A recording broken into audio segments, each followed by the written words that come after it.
थेट जातोय गिरगावमध्ये।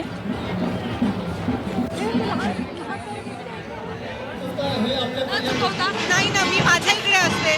आज सन मराठी आणि माझ्या मालिकेच्या निमित्ताने इकडे आले आणि आय एम ग्लॅड मी येऊ शकले इकडे। खूप छान वाटते, खूप भारी वाटते। काय आठवणी तुमच्या आजोळीकडेच आहे सगळे आठवणी काय? माझ्या प्रत्येक इंटरव्ह्यूमध्ये मी म्हणते की गिरगाव हे माझं फेवरेट जागा आहे, ही माझी फेवरेट जागा आहे, कारण माझा जन्म इथला आहे।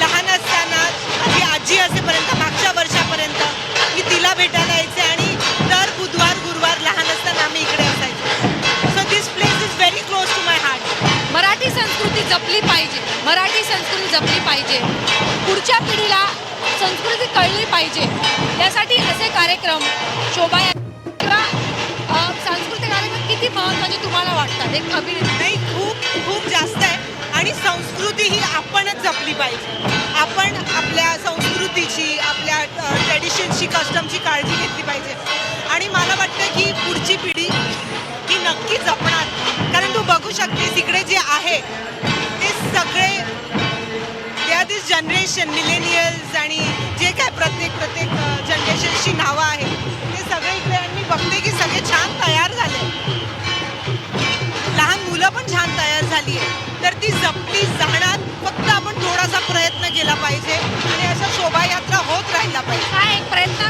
प्रत्येकाने काय प्रयत्न केले पाहिजे, काय प्रयत्न केले पाहिजे तुम्हाला वाटतं? दररोज वर्षात आपण काय करतो कार्यक्रम, दररोज एक मराठी माणूस म्हणून आपण काय प्रयत्न केले? काय प्रयत्न करणार आपण? काही नाही। सगळ्यात आधी तर सवय ठेवा की सकाळी उठून आपल्या आईला तरी नमस्कार करा, देवासमोर नमस्कार करा, ज्या कुठल्या देवाला तुम्ही मानता, ज्या महाराजांना मानता, तुम्ही स्वामींना मानता, साधी रामरक्षा तरी किंवा शुभंकरुती तरी आली पाहिजे। रामरक्षा तर आलीच पाहिजे मी तर म्हणेन, किंवा शिवगर्जना आली पाहिजे। मी आता शिकते शिवगर्जना व्यवस्थित म्हणायला, आणि मी तुला सांगते की माझ्या मुलीमुळे, ती 14 वर्षाची, तिच्यामुळे मी रामरक्षा शिकले लॉकडाऊन। तिला येतं आपले सण, आपले ऋतू, एवढं तरी प्रत्येकाला माहिती आहे आणि सगळ्यात जास्त आपण मराठीत बोललं पाहिजे।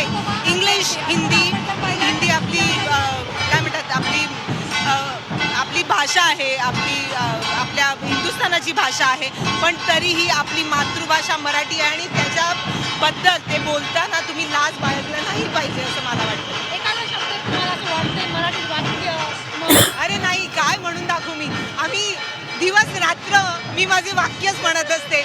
आणि लेट मी टेल यू, माझ्या ना इंटरव्ह्यूमध्ये बरेचदा आहे ना आधी, कारण कॉन्व्हेंटची असल्यामुळे मी खूप इंग्लिशमध्ये बोलायचे। एक कोणतरी पुणेकर आला इंटरव्ह्यू घेताना, मी लहान होते, खूप पिक्चर करत होते तेव्हा, आणि मला म्हणाले की ताई मराठीत बोलत जा ना, आणि मला असं आलं अरे हो यार। त्यात केतकरांशी लग्न झाल्यावर माझे मिस्टर म्हणाले की मराठी अभिनेत्री आहात तुम्ही, तर तुझ्या इंटरव्ह्यूमध्ये बऱ्यापैकी मराठी झालं पाहिजे। आणि त्यानंतर कानाला खडा, बोलताना अजूनही मी चित्रपट आणि मालिकाच बोलते, ठरवून बोलते।